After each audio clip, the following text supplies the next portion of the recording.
So for an example using a generalized region, let's consider the following function. We're going to find the volume that is contained underneath the elliptic paraboloid z equals 16 minus x squared minus y squared that is above the xy plane within the cylinder x squared plus y squared is equal to 4x.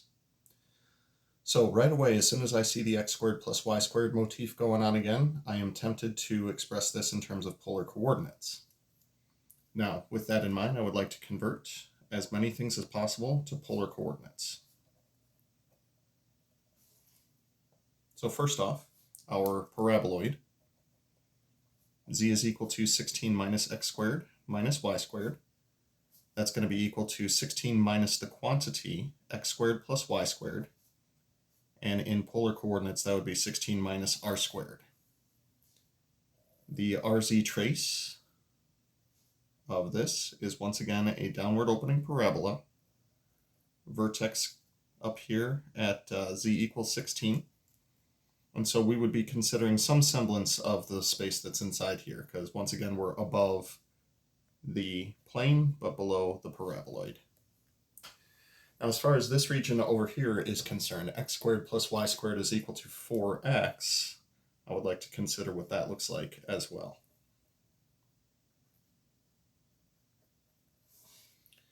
So first off, in Cartesian coordinates, if I were to move the 4x over to the left-hand side and complete the square, I would get that we are dealing with a circle. Radius of the circle is 2. Center is at 2, 0. So the circle in question would look approximately like this. I would like to point out that the intersection of the paraboloid with the xy plane would occur out at r equals 4, so that region would be contained completely within the intersection with our paraboloid. Now, as far as converting this into polar is concerned, the x squared plus y squared can be converted into an r squared, and x can become r times the cosine of theta. Solving this for r, I can divide both sides by r. So this would be r is equal to 4 times the cosine of theta. Now that means that our region can be thought of as being contained on the inside by the pole and the outside by our curve. So if I were to set up this as a polar region, I would say that r is going to be bound between 0 and 4 times the cosine of theta. Additionally, you'll notice that this thing only appears on the right-hand side of the Cartesian plane. So we're going to take this from this angle down here all the way around to this angle up here.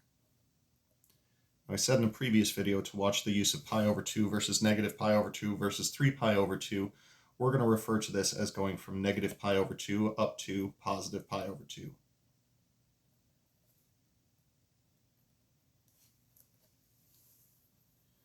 So to set up our double integral to represent the volume, we'll say v is equal to, we'll go for the double integral over the region D of our function, 16 minus x squared minus y squared, dA. From here, we convert our bounds. This will be negative pi over 2 to positive pi over 2, and 0 to 4 times the cosine of theta of 16 minus r squared times our differential dA. That'll be r dr d theta. It should be pointed out as soon as we get to this point that we cannot use Fubini's shortcut on this one. Reason being, 4 times the cosine of theta does not allow for constants in all of our bounds here. As such, we're going to have to actually evaluate this as a double integral. So first thing we'll do is distribute the r through the set of parentheses. We'll call this 16r minus r cubed dr d theta. So integral from negative pi over 2 to positive pi over 2 of, now we're ready to integrate. 16r will become 8r squared, and r cubed will become 1/4 r to the 4th. This is going from lower bound 4 up to upper bound 4 times the cosine of theta. Plugging in that bound, or those bounds, that'll be the integral from negative pi over 2 to positive pi over 2 of 8 times 4 cosine of theta squared minus 1/4 of 4 times the cosine of theta to the 4th power.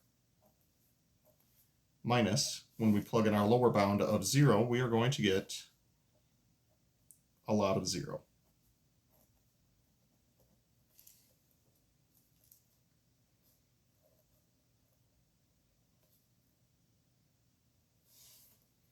Simplifying what we have here, squaring this, we're going to get 16 cosine squared theta times 8 will be 128 times the cosine squared of theta. Raising 4 to the 4th power, but then taking 1/4 of that is like saying 4 to the 4 minus 1 power. That'll be 64 times cosine to the 4th of theta, d theta. To evaluate these integrals, we're going to need to make use of power-reducing identities. However, because that's going to take up a lot more space, let's go ahead and open up a new page. So I'm going to recopy what we have here. Negative pi over 2 to positive pi over 2, 128 cosine squared of theta minus 64 cosine to the 4th of theta, d theta. Cool. Sounds like we're doing a whole new problem. Give this to a Calc 2 student. Watch them get uncomfortable. So we're going to need a couple of power-reducing identities for this one. As a reminder, power-reducing identity states that the cosine squared of theta is going to be 1/2 of 1 plus the cosine of double the angle. Now that's what I'm going to use in a very straightforward fashion for our first one. Negative pi over 2, positive pi over 2. Those will be 128 times 1/2 of 1 plus the cosine of 2 theta minus 64 times. Now we have cosine to the 4th of theta. I'm going to treat cosine to the 4th of theta as though it is cosine squared of theta, quantity squared. So applying the power-reducing identity to the cosine squared that's on the inside, this will be 1/2 of 1 plus the cosine of 2 theta squared, d theta. Wow, we are just in for a treat on this one. Let's see, let's take the 128 times 1/2, we'll call that 64, and then distribute it through to the two terms. So 64 plus 64 times the cosine of 2 theta. Those look ready to be integrated. Here I need to square the 1/2, then multiply by the 64. This will be minus 16 times, and expanding this, we will have 1 plus 2 cosine 2 theta plus the cosine squared of 2 theta.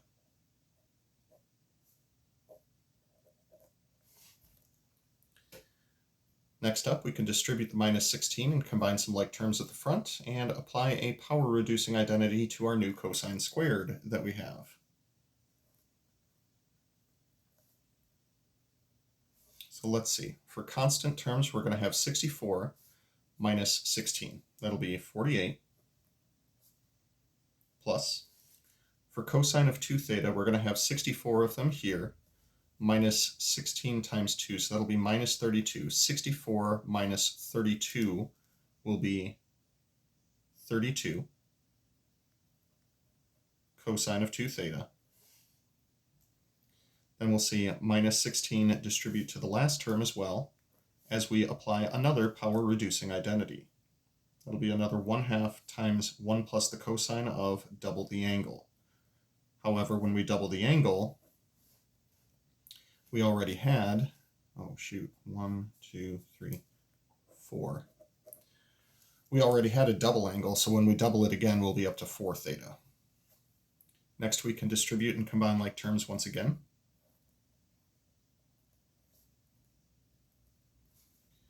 So for constants, this will become minus 8 over here. So 48 minus 8 will be 40. I think that we are out of 2 thetas, so that's good. And then we'll distribute minus 16 times 1/2, that's minus 8. So we'll see minus 8 times the cosine of 4 theta. At this point, we are ready to integrate using a combination of chain rule and antiderivatives for linear things.